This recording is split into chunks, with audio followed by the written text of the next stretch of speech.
बंदों गुरुपद कंज कृपा सिंधु नर रूप हरि महामोहतम पुंज जासु वचन रवि कर निखर।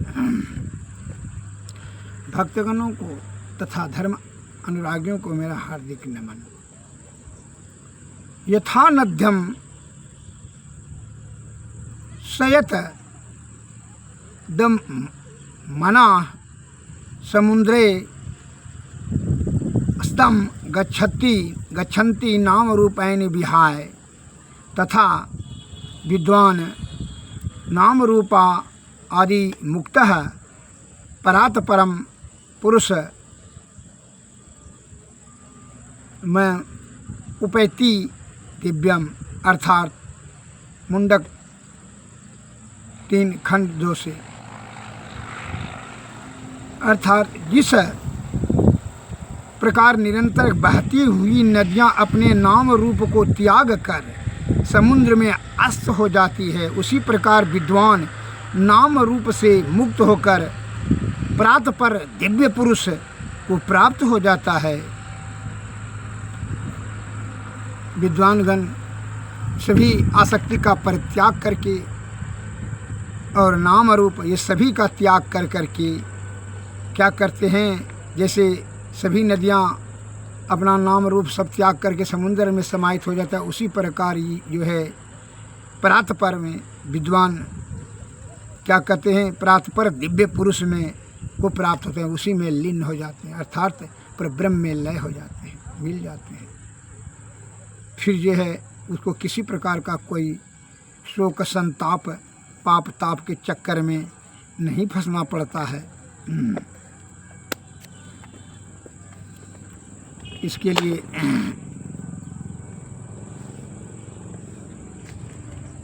शास्त्र बता रहे हैं कि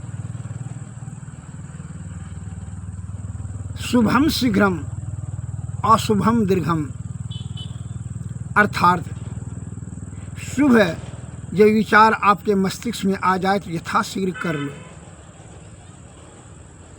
और अशुभ जब आवे, का शुभ और अशुभ हमेशा आते जाते रहता है। इस मस्तिष्क में ज्ञान शुभ कभी आएगा, कभी अशुभ आएगा। क्या चारों इंद्रियां है, चारों अंतःकरण इंद्रियां 4 है, मन बुद्धि चित्त और अहंकार। तो मन और अहंकार भी है, मन अपना तरफ खींचेगा, अहंकार जो है वह दुर्गुण की तरफ ले जाएगा, मन विषय की ओर ले जाएगा, बुद्धि वह ब्रह्म की वह एकाग्रता अध्यात्म के ज्ञान की तरफ ले जाएगा, चित्त जो है वह परमात्मा की प्राप्ति करने के लिए वह सदैव उत्सुक रहेगा। इसीलिए यह सदैव स्मरण रखें कि शुभ और अशुभ जो विचार मनुष्य के मस्तिष्क में, हर प्राणी के मस्तिष्क में आते जाते रहता है, वह बहुत निर्दोष है, बहुत बढ़िया है, लेकिन खराब होने में कितना देर लगता है, कुछ नहीं।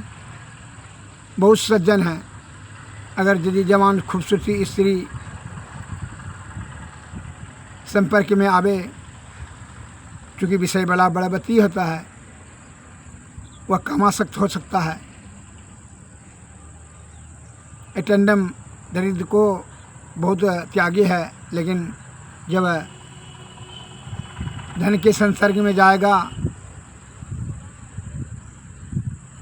तो लोभ की प्रवृत्ति के कारण से पाप कर लेगा। जैसे परिशुद्ध वायु दूषित सड़े हुए मुर्दा के संपर्क में जाएगा तो बदबू से आयुक्त हो जाएगा।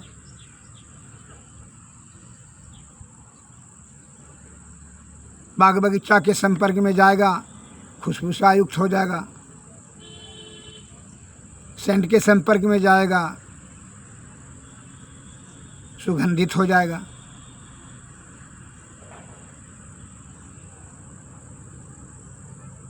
मछली और सड़न पदार्थ के संपर्क में जाएगा तो ही शुद्ध वायु बदबू युक्त हो जाएगा। उसी प्रकार ये चित्त, ये चारों जो है चित्त बुद्धि मन और अहंकार चारों ने है अंतःकरण इंद्रिया में जी। इसलिए कभी शुभ विचार आएगा, कभी अशुभ विचार आएगा, जैसे जैसे संसर्ग में जाएंगे। इसीलिए संत महात्मा आदि विद्वान लोग कहते हैं शुभम शीघ्रम अशुभम दीर्घम। अर्थात अगर ये शुभ विचार आए, शुभ ज्ञान आए, शुभ काम करने का ज्ञान आवे, उसको शीघ्र कर लो। किसी का उपकार करना है, क्षमा करना है, क्रोध को त्यागना है, लोभ मद मोह को त्यागना है, किसी का इलाज करना है, बेटी का शादी करना है, ब्रह्म की प्राप्ति करना है, विषय का त्याग करना है, संत महात्माओं का सेवा करना है, साधु की संगति करना, ये सब शुभ विचार है। करुणा, दया, क्षमा, सहनशीलता, सतोगुण, सदाचार का पालन करना, सद्बुद्धि होना, ये सब शुभ विचार है। जब ऐसे सब आवे तो शुभ करना चाहिए, और अशुभ जब विचार आवे कि किसी को परास्त करना है, किसी को हराना है, किसी को धकेलना है, किसी को हत्या करना है, चोरी करना है, झूठ चोरी, नशा हिंसा बेविचारी करनी है, ऐसे सब विचार आ जाए तो जो है अशुभ पर जो है दीर्घ पर टाल देना चाहिए। अच्छा बाद में करेंगे, उससे बदला लेंगे बाद में, उसको गाली देंगे तो बाद में देंगे। इससे आपका क्या होगा कि अशुभ कार्य से आप बच जाएंगे, और जिससे पाप करने से आप का रक्षा हो जाएगा। आपका पाप रूपी दलदल में नहीं फंसेंगे, जिससे कि हृदय की शुद्धि सदैव बनी रहेगी, और शुद्ध में शुद्ध बुद्धि, सद्बुद्धि, सद्ज्ञान रहेगा। तब जो है सतलोक की प्राप्ति होगी। तब सदगुरु के शरण में जाएंगे, सत्संग भजन तब अच्छा लगेगा। एक लघु कथा के माध्यम से उदाहरण देते हैं। महर्षि गौतम जी के एक पुत्र का नाम था चिरकारी।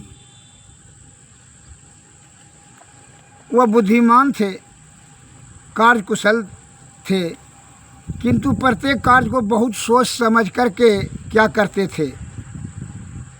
उनका स्वभाव ही धीरे धीरे कार्य करने का हो गया था कि जब तक किसी कार्य को आवश्यकता और औचित्य उनकी समझ में नहीं आ जाता, तब तक वह कार्य को प्रारंभ ही नहीं करता, केवल उस कार्य के संबंध में विचार करते रहता था। बहुत से लोग उसको स्वभाव से, कारण से आलसी समझते थे, और उसका आदत बन गया कि कोई भी कार्य करने से उसका परिणाम, दुष्परिणाम, लाभ हानि सब पहले सोच समझ करके पूर्ण रूपेण से उसी के पार विचार, उसी के विषय में सोच समझते थे, और जब उसको समझ में आ जाता था ज्ञान में कि करना उचित तब करते थे। इसलिए बहुत से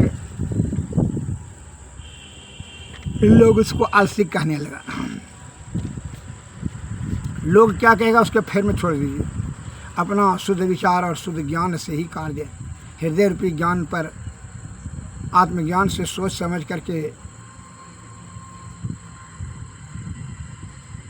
कार्य करना चाहिए, जिससे कि आपका कार्य वह कुकर्म में अंतर्गत नहीं आ जाए।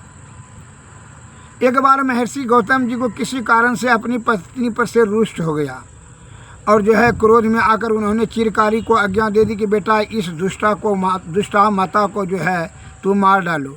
यह आज्ञा देकर महर्षि जी वन में चले गए। अपने स्वभाव के अनुसार चिरकारी विचार करना आरंभ किया। मुझे क्या करना चाहिए, पिता के आज्ञा का पालन करना चाहिए या माता का वध करना पड़ेगा, या माता का वध न करने पर पिता का आज्ञा का उल्लंघन होगा। पुत्र के लिए पिता और माता दोनों पूज्य हैं। दोनों में से किसी की भी अवज्ञा करने से पुत्र को पाप का भागी होता है। कोई भी माता का नाश कर करके सुखी नहीं हो सकता। पिता की आज्ञा टाल करके सुख नहीं, कीर्ति नहीं मिल सकती है। मेरी माता में कोई दोष है या नहीं है, यह सोचना मेरे लिए अधर्म है। इसी प्रकार पिता का आज्ञा भी उचित है या अनुचित है, नहीं है, यह सोचना भी मेरे अधिकार में नहीं है। इस प्रकार ही वो विचार विमर्श कर रहे थे। कौन? चिरकारी ने, गौतम ऋषि का पुत्र। चिरकारी तो ठहरे चिरकारी, वे चुपचाप हाथ में शस्त्र लेकर के बैठे रहे और सोचते रहे कि किसी भी निश्चय पर उनकी बुद्धि पहुंचती नहीं थी और बुद्धि के ठीक ठाक निर्णय किए बिना कोई काम तो वह करता ही नहीं था।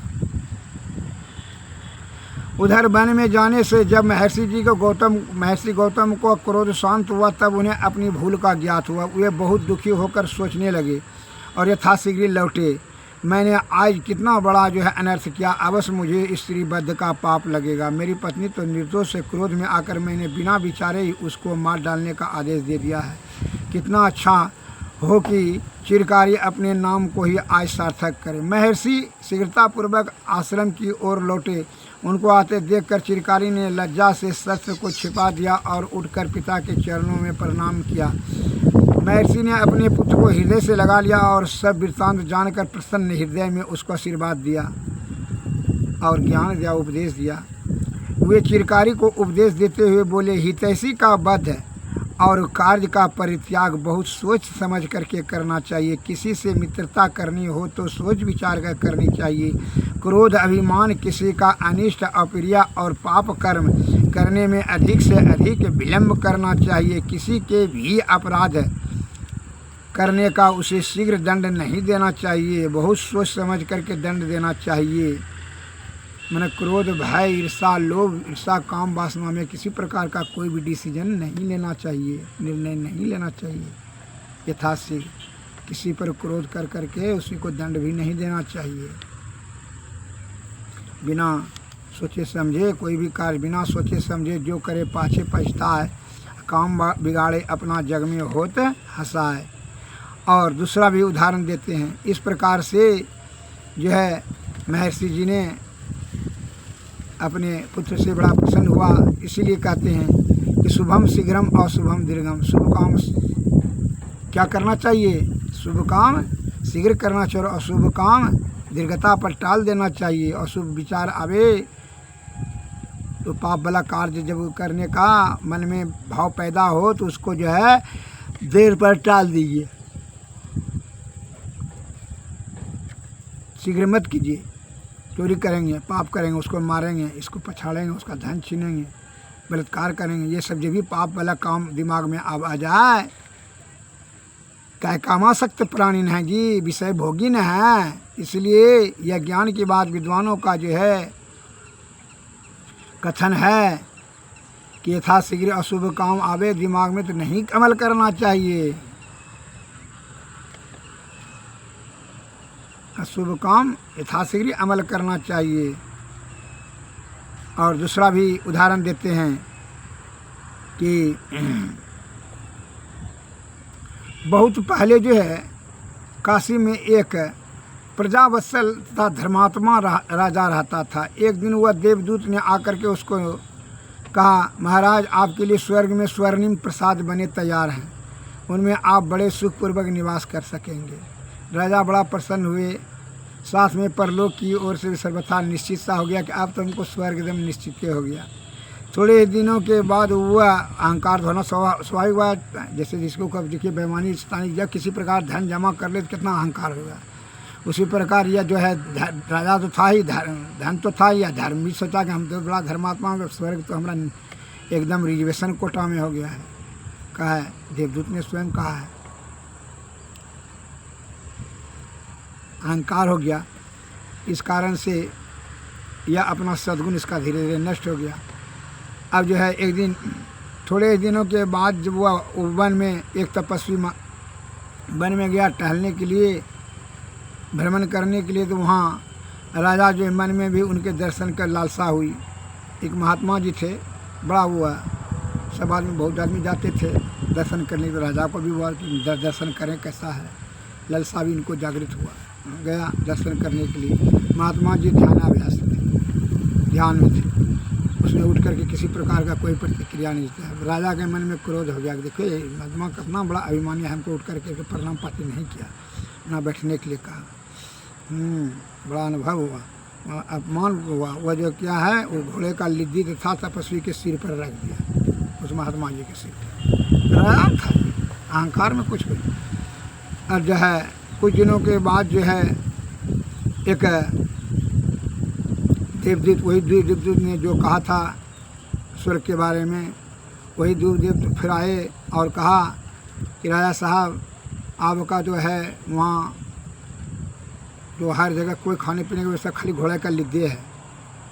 राजा साहब तो बड़ा भयभीत हो गए, थर थर काँपने लगे, बड़ा मुश्किल हो, इसलिए कि हमने घोड़ा का लिद्दी उस महात्मा के सिर पर दे दिया, बहुत बड़ा अपराध कर दिया।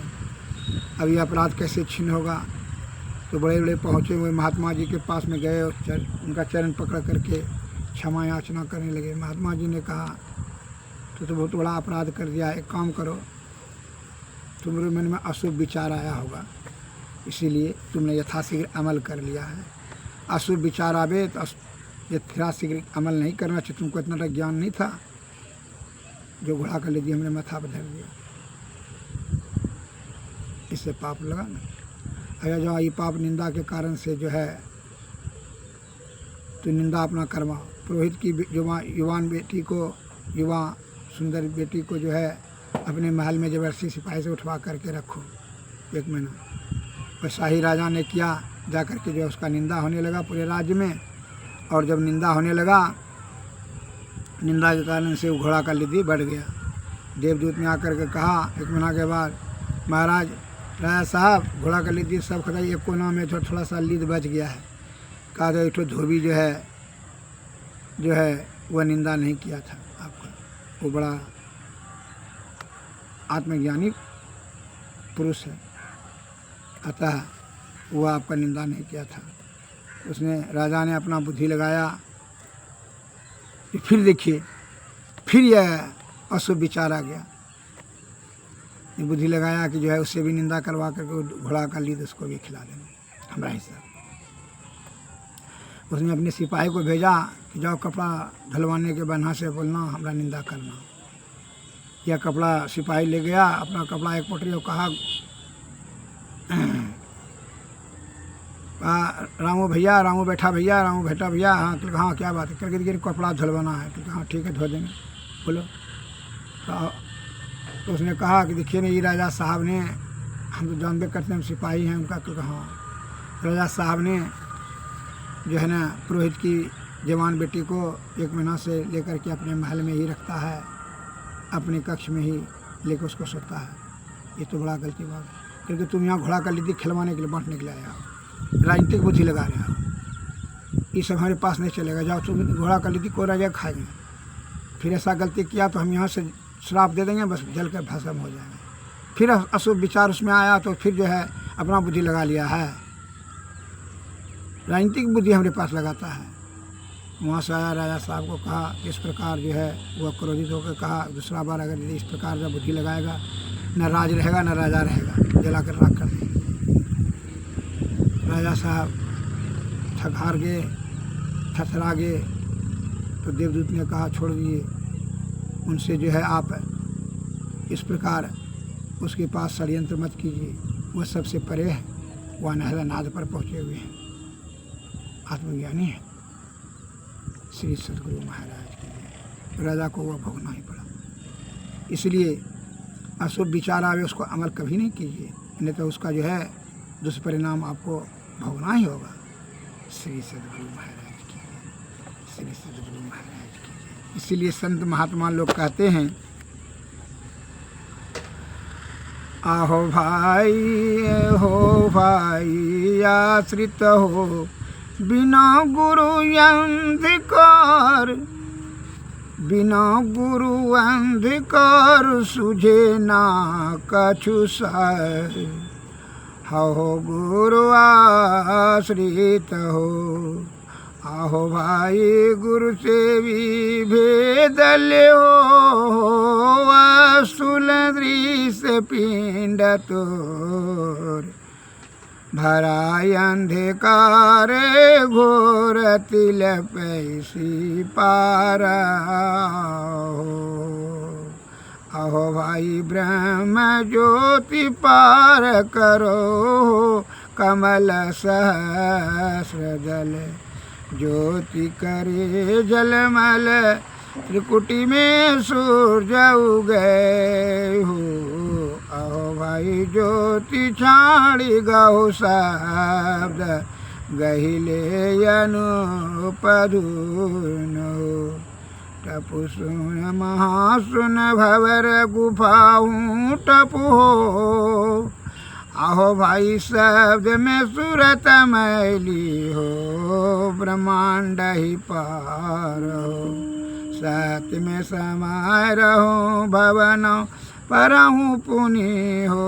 अहो भाई गुरु वेद गुप्त यही हो।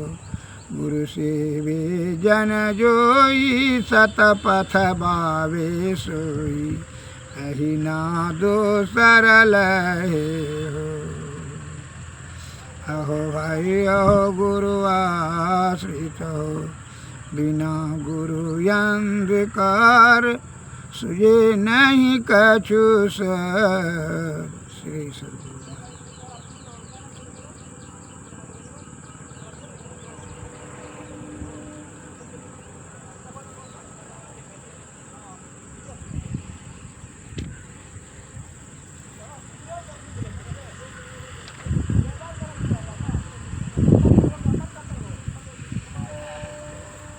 इसीलिए बता रहे हैं